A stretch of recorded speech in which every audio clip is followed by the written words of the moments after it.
have to wait a year? I have to wait a year to plant those? But the shift just came so suddenly. I'm missing my summer garden. As a gardener, transitioning from summer to fall usually happens very abruptly, and it can be really hard to manage that change. And that's what I want to share and talk about in this video.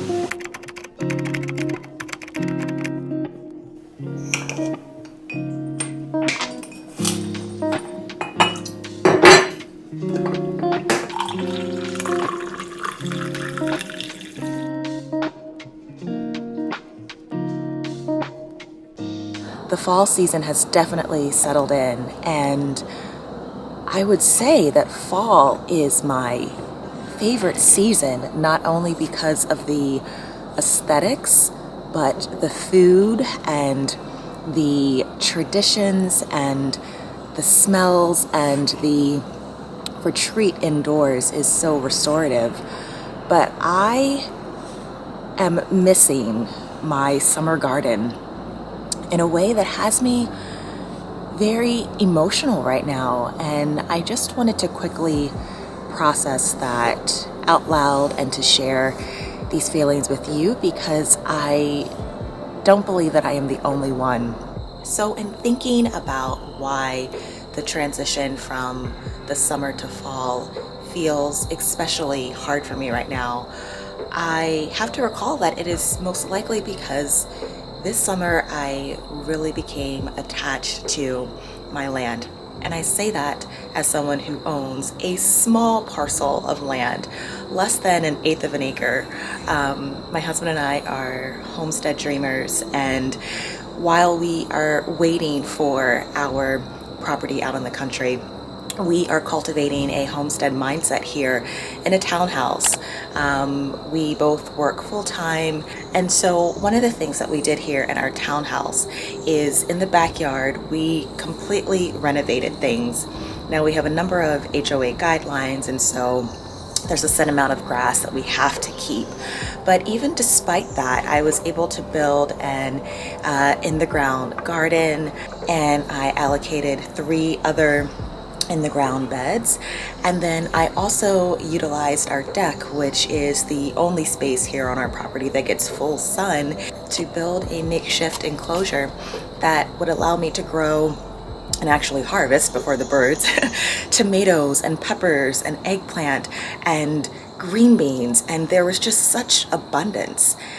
And to go from something that was a concrete jungle or not producing, and then to see that I was able to step outside of my door and harvest fresh, delicious tasting produce, it is so satisfying in the best way possible.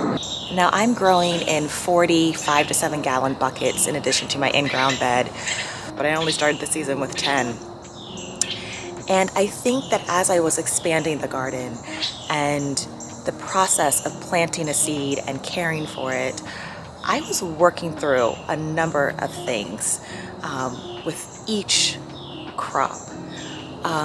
Like I think many of us do. I am working through my best friend for the past 15 years and husband, being deployed. I am working through being separated from family just due to everything that's going on. I am working through the unintended consequences of everything from this year. And so gardening was something that completely, I could just lose myself in that world and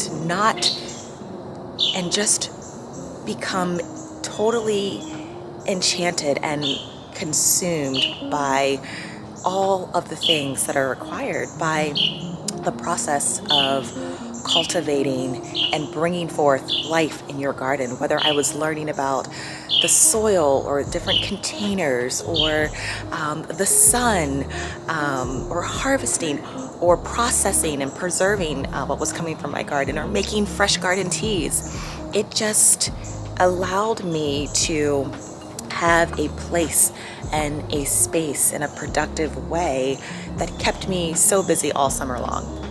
And one of the best things about a summer garden is that things are changing so rapidly from day to day, and just to see so many sudden changes almost on a daily basis. But in the fall, it's not really like that. Things are growing so much slower. And so what used to be the start of my morning routine at around 6:15, so I could beat the heat of stepping outside on my balcony and then going to the lower floor and doing rounds that would last about 15 minutes, and I would have a list of different things that I would need to do in the evening. Now when I go out in my fall garden, things are just slower, and I'm not getting the adrenaline rush from seeing things change and grow as fast as they were in the summer garden. You know what? I think one of the things that really did me in, and this is where the timing was just completely off, is like many gardeners, I wanted to go ahead and get my summer seeds now for this year.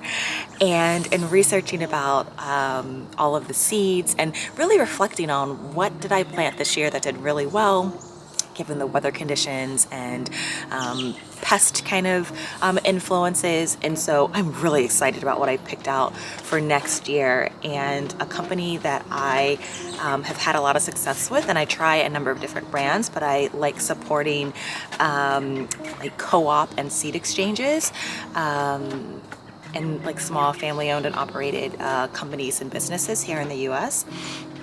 But I am so excited about some of the seeds that came in, and I just want to put them in the ground like right now, even though I know nothing would happen. But I'm really excited about this blue jade corn, which is a container variety of corn that's going to be stunning next year. Oh my goodness, I'm so excited about this.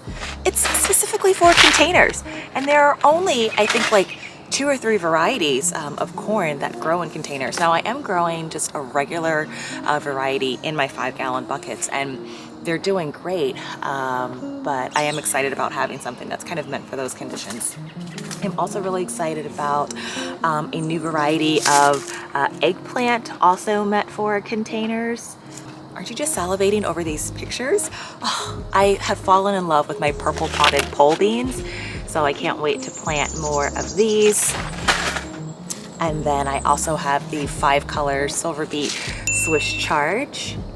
And has anyone noticed that Seed Savers Exchange changed their packaging? The envelopes are larger, and there's more of a detailed description on the back, and the photography is just stunning. And we also have a small variety of watermelons, Amish snap peas, bushy cucumbers. I'm excited about these. And these Black Beauty zucchini. I got these in the mail, and I have to wait a year? I have to wait a year to plant those? Oh my goodness.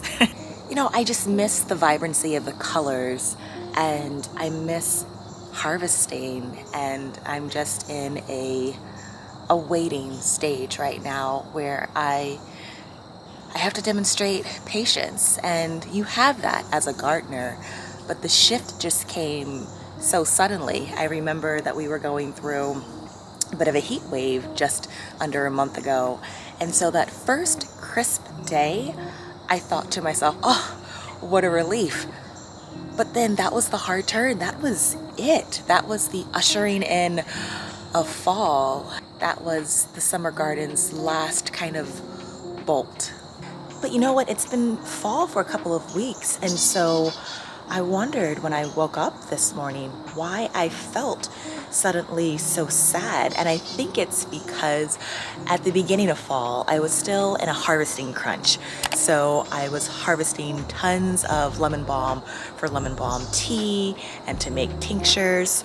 And I was harvesting my lavender to make lavender honey, and the sage to make sage butter, and just all of these harvesting projects that kept me distracted, I'll say, and still enjoying that interaction and exchange with my garden. But now I've cut a lot of things back, and so I'm in observation mode. Now, I still do have a few projects. I am in the process of winterizing my garden pots and creating cold frames for my in-ground bed. So I'm looking forward to doing things like that. But I am missing my summer garden. One of the things that I say here in a lot of my videos is that I'm a person that enjoys digging their hands in the dirt or dough, and I do. I miss that so much, but I know that this is a different season and time in the garden, and for me, and that there's a lot on the horizon that may not be happening outside, but will be happening internally. And let me share with you what that means to me. I want to read to you a verse that I love from Genesis chapter 8, verse 22. As long as the earth remains, there will be planting and harvest, cold and heat, summer and winter, day and night. And I want to connect this verse with a second verse. And the second verse comes from Ecclesiastes, and it's Ecclesiastes chapter 3, verses 1 through 8. For everything there is a season, a time for every activity under heaven, a time to be born and a time to die, a time to plant and a time to harvest, a time to kill and a time to heal, a time to tear down and a time to build up, a time to cry and a time to laugh, a time to grieve and a time to dance, a time to scatter stones and a time to gather stones, a time to embrace and a time to turn away. And the verse continues with these juxtapositions. So the two verses that I just shared with you are talking about timing, and that's what I realized, that the difficulty that I was having in transitioning from my garden, my summer garden to my fall garden, is that I was wrestling with myself over not wanting that time or phase to end, which is natural, right? But I also wanted to remind myself as a Christian, what God says about timing, and what these two verses are sharing with you, and whether or not you share the faith or not, I believe that you can still be encouraged by these, is that there is something about timing that God wants us to discover, accept, and appreciate as a way of having peace. And so I'm so glad that I came upon these verses, because I now have my sense of peace again as I relinquish that time and step into the fall and the winter. And I'm now doing so with a lot of excitement, because during the summer, the garden does require a lot of work. And while I was able to do a small amount of research and listening to podcasts and reading, it was such that a lot of my time was spent outside just doing the work. And now I'm really excited about all of the books that I've ordered that I'll have a chance to listen to, and all of the podcasts and video lectures that this time that I won't be spending outdoors and in a heavy harvesting season with canning especially. I love canning, and I do a lot of that from the farmer's market. But I'll have that vacancy in time to pivot my focus on skills that are cyclical, that will continue to kind of give back, so that when the summer garden comes around again next year, I have built up my skills even so much more.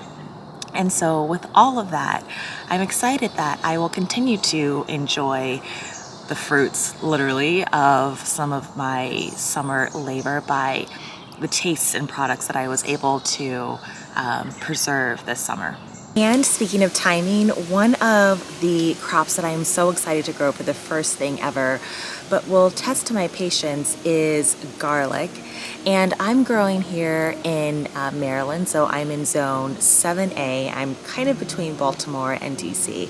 And so I am really excited about this, because it's going to take 8 to 9 months for all of my garlic to produce. So it'll be arriving just in time for next spring. With all this being said, I want to share that I love this journey of homesteading that I am on. It has nurtured my heart and my mind and my soul in so many ways. And so if you're also a fellow homestead dreamer or an avid gardener, please comment below so that we can start a discussion and share with others how you transition from your summer garden to your fall garden. And I would also like to know what upcoming projects you have that are on the horizon. I post daily on Instagram around the many things that are happening here on my micro homestead. So if you're looking for daily encouragement or to follow someone who is on a homestead journey, I would love to join you over on Instagram. Take care, friends, and I will see you soon.